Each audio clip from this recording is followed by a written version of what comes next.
از آنها جمالی دردکم. املی بینن. کاروج من دبه کودری. اف در جه دانستاندنیه. دانستاندن یعنی alışveriş. Ve der kujwe xuya dike cihê parkê. Li Almanyayê cihê parkê gelek zêde ne. Me ereboka xwe stand û em ketin hindir.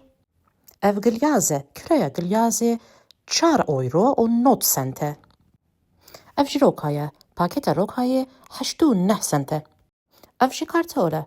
2 kilo û nîv kartol 3 euro û 99 cent e.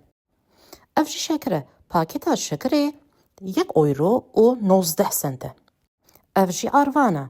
Pakêta arvanê kiloyek tede heye, ev jî 59 cent e.